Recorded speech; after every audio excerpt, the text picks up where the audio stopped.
جاهزين لنعوض الكتلة يلي راحت بالشتاء ونجهز لفورما الصيف؟ أنا الكوتش هادي.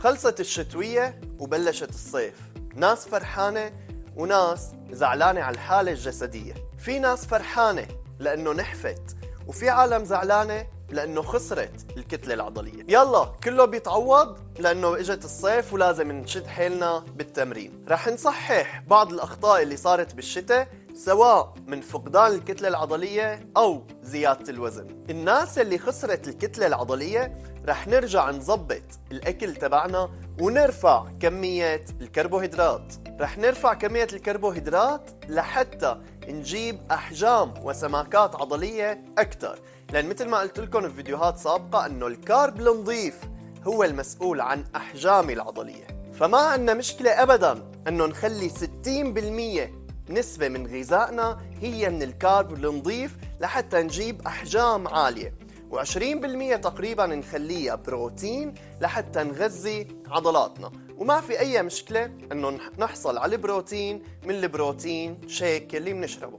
وال20% الثانية هي نحاول نجيبها من الدهون الصحية وليس غير الصحية، ونرفع بأوزاننا التدريبية شوي شوي، ونخلي الكثافة تبع التمرين أعلى لحتى نكسب ونرجع قوتنا ونكسب قوة عضلية أكثر. ما بدي إياك يكون في هاجس أنه رجع أوزاني بوقت سريع كتير، لا أبدا، لأن للأسف رح تحط كل طاقتك بالأوزان والتمرين، وهذا الشيء ممكن يؤدي لا سمح الله لإصابات نحن بغنى عنها ونقعد كل الصيف بالبيت وما نتمرن. فدائما تذكر أنه زيادة الأوزان لازم تكون بتعقل.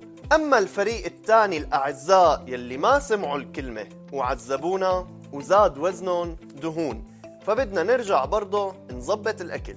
فبدنا نخفف كمية الكربوهيدرات ونخليها 40% و30% من البروتين، وال30% الثانية أكيد رح تكون من الدهون حصرا الصحية لعدة فوائد منها، لجلدك، لبشرتك، لأظافرك، لمعالجة الالتهابات بجسمك، ولكتير فوائد. وبدنا نزيد فترة ووقت الكارديو، بس بدي إياك دائما تحط ببالك أنه الكارديو لوحده غير كافي للتنحيف، لأن مثل ما حكيت لكم وشرحت لكم بحلقة سابقة أنه يلي عنده كتلة عضلية هو عم يحرق أكثر من يلي ما عنده كتلة عضلية. وإنما الكارديو مو هو السبب الرئيسي لتنحيفك، وإنما رح يساعدك على تنزيل الوزن، ناهيك عن الإضافات والميزات الثانية يلي منها اتساع الشرايين، تقوية عضلة القلب، إنك تحسن تتنفس بشكل أسلس وأسلم. وأهم فائدة لإله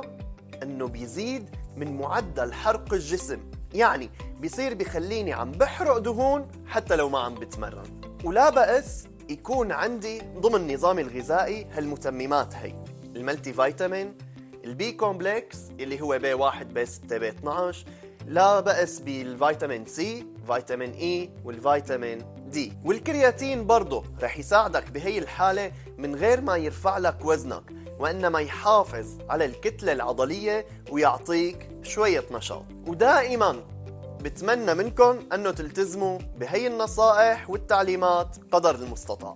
هاد كان كل شيء لليوم أصدقائي، استنوني الأسبوع القادم بحلقة جديدة ومعلومة مفيدة. للإجابة على أسئلتكم واستفساراتكم هي حساباتي على السوشيال ميديا. كنت معكم أنا الكوتش هادي.